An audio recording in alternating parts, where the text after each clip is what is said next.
नमस्कार विद्यार्थियों। अगर हम रोज खाना खाते हैं लेकिन वो खाना शरीर में ताकत में ना बदले तो क्या हम जीवित रह पाएंगे? एसएससी, रेलवे, एमपीपीएससी और बोर्ड परीक्षा हर जगह से पाचन तंत्र से प्रश्न पूछे जाते हैं। आज मैं आपको मानव पाचन तंत्र इतना आसान और एग्जाम ओरिएंटेड तरीके से समझाऊंगा कि आप कभी नहीं भूलेंगे। आज का हमारा विषय है मानव पाचन तंत्र। इस वीडियो में हम समझेंगे भोजन का पूरा रास्ता क्या है, कौन सा एंजाइम कहाँ काम करता है और सबसे महत्वपूर्ण एग्जाम में क्या पूछा जाता है। तो चलिए दोस्तों शुरू करते हैं पाचन तंत्र से। पाचन तंत्र क्या होता है बच्चों? भोजन को जटिल अवस्था से सरल, घुलनशील तथा अवशोषण होने योग्य पदार्थों में बदलने की प्रक्रिया को पाचन कहते हैं। पाचन तंत्र के मुख्य भाग हैं बच्चों, इसको हम समझते हैं। सबसे पहले आहार नाल। आहार नाल बच्चों, सबसे पहले जो ये पाचन का पूरा रास्ता होता है इसको देखते हैं। सबसे पहले शुरू होता है मुख से, माउथ, फिर ग्रसनी, फिर उसके बाद अन्न नली जिसे ओसियोफेगस भी कहते हैं, आमाशय स्टमक, फिर छोटी आंत में जाता है बच्चों, इसके बाद बड़ी आंत में जाता है, फिर उसके बाद मलाशय में, फिर गुदा में। बच्चों यही है भोजन का पूरा रास्ता। अब हम एक एक भाग को डिटेल्स में समझेंगे, ठीक है बच्चों। आमाशय की कुल लंबाई बच्चों, आहार नल की कुल लंबाई 8 से 10 मीटर होती है, 32 से 36 फीट होती है, ठीक है बच्चों। अब यहाँ पे देखते हैं सहायक ग्रंथियां कौन कौन सी होती हैं। तो बच्चों लार ग्रंथि होती है, यकृत और अग्नाशय। यकृत सबसे बड़ी ग्रंथि होती है बच्चों, ठीक है। अब इसके साथ आगे बढ़ते हैं, मुख। मुख की ओर चलते हैं बच्चों। भोजन सबसे पहले मुख में प्रवेश करता है, मुंह में। यहाँ 3 मुख्य कार्य होते हैं। पहला, दांत भोजन को चबाते हैं, भोजन को चबाना। फिर दूसरा, लार भोजन में मिलती है, ठीक है बच्चों। उसके बाद कार्बोहाइड्रेट का पाचन शुरू हो जाता है, ठीक है। लार में एक एंजाइम पाया जाता है टाइलिन, जिसे सेल्वरी एमाइलिस भी कहा जाता है, ठीक है बच्चों। ये ध्यान रखिएगा आप। यह स्टार्च को माल्टोज में बदलता है। याद रखिए, कार्बोहाइड्रेट का पाचन मुख से शुरू होता है, ठीक है बच्चों। कार्बोहाइड्रेट का पाचन मुख से शुरू होता है। इसके बाद आगे बढ़ते हैं बच्चों। गलसुआ। गलसुआ क्या होता है बच्चों? आप देखेंगे गलसुआ कभी कभी पेपर में पूछता है। तो पैरोटिड ग्रंथि में वायरस के कारण सूजन हो जाता है, जिसे हम गलसुआ कहते हैं। एक बार और सुनेंगे, पैरोटिड ग्रंथि में वायरस के कारण सूजन हो जाता है, जिसे गलसुआ कहते हैं। बच्चों अगला पॉइंट देखते हैं। लार में पानी 99% होता है और एंजाइम 1% होता है। लार में 2 प्रकार के एंजाइम होते हैं बच्चों, लाइसोजाइम और टाइलिन। लाइसोजाइम का कार्य होता है बैक्टीरिया को मारना, ठीक है। और टाइलिन का मुख्य कार्य होता है स्टार्च को माल्टोज में बदलना। और लार का पीएच मान होता है 6.8, ठीक है बच्चों, ठीक है बच्चों। अब आगे बढ़ते हैं, दांत की ओर चलते हैं बच्चों। दांतों का अध्ययन ऑस्टियोलॉजी कहलाता है, माफ कीजिएगा बच्चों। दांतों का अध्ययन ओडोंटोलॉजी कहलाता है बच्चों, ठीक है। इसके प्रकार हैं कृतंक, रदनक और अग्रचर्वणक और चर्वक, इंसीजर, काइनिन, प्रीमोलर और मोलर, ठीक है बच्चों। कृतंक की संख्या 8 होती है, रदनक की या काइनिन की संख्या 4 होती है, और अग्रचर्वणक की संख्या 8 होती है, और चर्वक की या चवर्णक की संख्या 12 होती है, ठीक है बच्चों। इसका काम, इंसीजर का काम काटना होता है, रजनक का काम फाड़ना होता है, और अग्रचवर्णक का काम चबाना होता है, और पश्चवर्णक या चर्वक का काम पीसना होता है, ठीक है बच्चों। इसके साथ आगे बढ़ते हैं। 32वें दांत को अक्ल दांत कहते हैं बच्चों। जो 32वां दांत होता है बहुत ज़्यादा पेन करता है। जब आप 20 या 21 की एज में होते हैं तो ये जो दांत होता है बहुत ज़्यादा पेन करता है बच्चों। इसको अक्ल दांत या 32वां दांत भी कहा जाता है, जो अवशेषी अंग होता है। ये परीक्षा में कई बार पूछा है कि अक्ल दांत कैसा अंग है, तो ये अवशेषी अंग है, ये याद रखिएगा। इसके बाद चलते हैं कुल दूध के दांत में। जो बचपन में दांत होते हैं उनकी संख्या क्या होती है? 20 होती है। कई बार परीक्षा में पूछा है कि दूध के दांतों की संख्या कितनी होती है, तो 20 होती है। स्थायी दांत कितने होते हैं? 32 होते हैं। ठीक है बच्चों, ये तो आपको पता ही है। यहाँ दंत सूत्र, कभी कभी परीक्षा में या दो चार परीक्षा में पूछा है बच्चों कि दंत सूत्र क्या होता है। तो दंत सूत्र बच्चों 2 1 2 3 होता है। ठीक है, ऊपर के 2 1 2 3 और नीचे के भी 2 1 2 3। ये तो वयस्क लोगों के लिए हो गया, लेकिन बच्चों के लिए क्या होता है कि 2 1 0 2 और 2 1 0 2। ठीक है, दोनों साइड। इसके बाद आगे बढ़ते हैं बच्चों। दांत कैल्शियम और फास्फोरस के बने होते हैं। मज्जा गुहा पल्प कैविटी दांत में पाई जाती है। अग्रचवर्णक को गाल दांत भी कहा जाता है। ठीक है बच्चों, इसी के साथ आगे बढ़ते हैं, जीभ की ओर चलते हैं। देखते हैं जीभ में क्या है।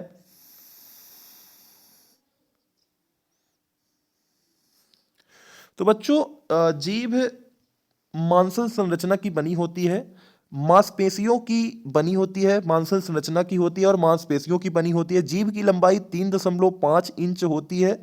जीभ पर 900 स्वाद कलिकाएं पाई जाती है। 900 स्वाद कलिकाएं। ठीक है बच्चों, शरीर का ताप नियमन का कार्य करती हैं जीभ। विटामिन B2 की कमी से ग्लोसाइरिस ग्लोसाइरिस जीभ में सूजन नामक रोग हो जाता है। कई बार परीक्षा में पूछा है बच्चों कि B2 की कमी से ग्लोसाइरिस जीभ में सूजन नामक रोग होता है। ठीक है, विटामिन B2 की कमी से। इसके बाद आगे बढ़ते हैं बच्चों। अग्रभाग, जीभ का जो अग्रभाग होता है वो मीठे स्वाद का वर्णन करता है और पार्श्व भाग जो होता है वो खट्टे का, मध्य भाग जो होता है वो नमकीन स्वाद का और पश्च भाग से कड़वे भाग का अनुभव होता है। ठीक है बच्चों, ग्रसनी की ओर चलते हैं। ग्रसनी घाटी, ऑक्सीजन घाटी पाई जाती है ग्रसनी में, जो घाटी द्वारा घाटी द्वार को ढके रहने की संरचना को एपीग्लोरस कहते हैं। कई बार परीक्षा में पूछा है। ठीक है, इसके बाद आगे बढ़ते हैं अन्न नली की ओर बच्चों। अब भोजन, अब देखिए पहले भोजन गया, अब आया अन्न नली, ग्रसिका, ओइसोफेगस में आया। अब भोजन अन्न नली में जाता है। ठीक है बच्चों, अन्न नली में जाता है ये। इसकी लंबाई लगभग 25 सेंटीमीटर होती है। अन्न नली की लंबाई लगभग 25 सेंटीमीटर होती है। यह एक विशेष प्रकार की गति होती है जिसे परिस्टालिसिस कहते हैं। परिस्टालिसिस यानी तरंग जैसी गति, जो भोजन को नीचे पेट तक पहुंचाती है। तरंग जैसी गति से भोजन नीचे जाता है बच्चों, ये ऐसी नली है। इसके बाद आगे बढ़ते हैं, आमाशय की ओर चलते हैं बच्चों। स्टमक, आमाशय, अब भोजन पहुंचता है आमाशय में। यह जे आकार की थैलीनुमा आकृति होती है। यहाँ गैस्ट्रिक जूस बनता है बच्चों, गैस्ट्रिक जूस यहाँ बनता है, जिसमें पाया जाता है पहला हाइड्रोक्लोरिक अम्ल HCl, दूसरा पेप्सिन, तीसरा रेनिन और चौथा लाइपेज। ठीक है बच्चों, यहाँ पे देखते हैं आमाशय के 3 भाग होते हैं, कार्डियक, फंडिक और पाइलोरी। ठीक है बच्चों, मनुष्य में 3 कक्षक पाए जाते हैं और बाकियों में 4 कक्षक। 2 ग्रंथियां होती हैं, म्यूकस और जठर। म्यूकस जो कि अम्लीय होती है और जठर HCl अम्ल पाया जाता है। ठीक है बच्चों, HCl अम्ल का pH मान 1.5 से 3.5 होता है। ठीक है बच्चों, अब देखते हैं कि HCl का मुख्य कार्य क्या है बच्चों। HCl का मुख्य कार्य क्या है, एक सेकंड। हाँ, HCl का मुख्य कार्य क्या है बच्चों। तो HCl यह जीवाणुओं को नष्ट करता है। ठीक है, पेप्सिन को सक्रिय करता है।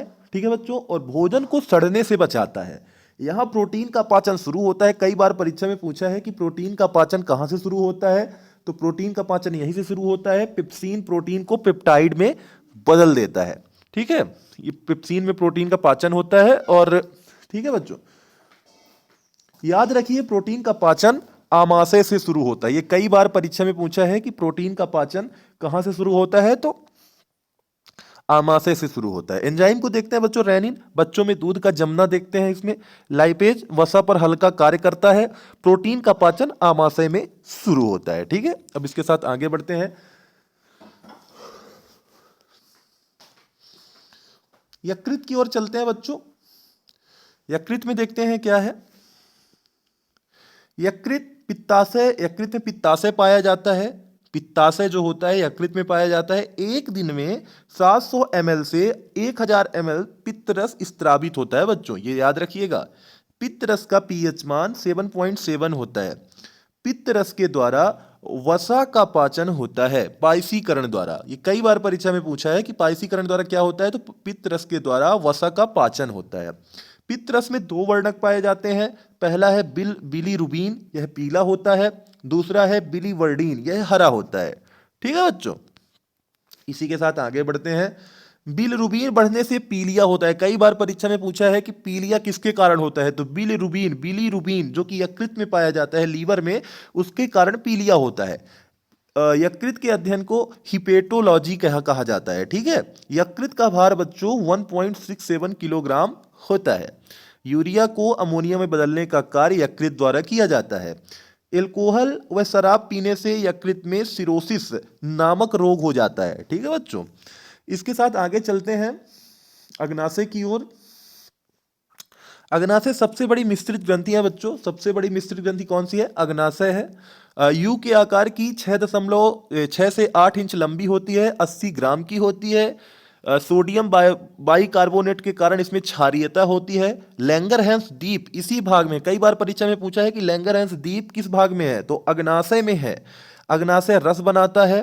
पीएच का मान 8.3 होता है। अग्नाशय रस का एक दिन में 2 लीटर स्त्रावित होता है। ठीक है बच्चों, अब इसी के साथ छोटी आंत की ओर चलते हैं।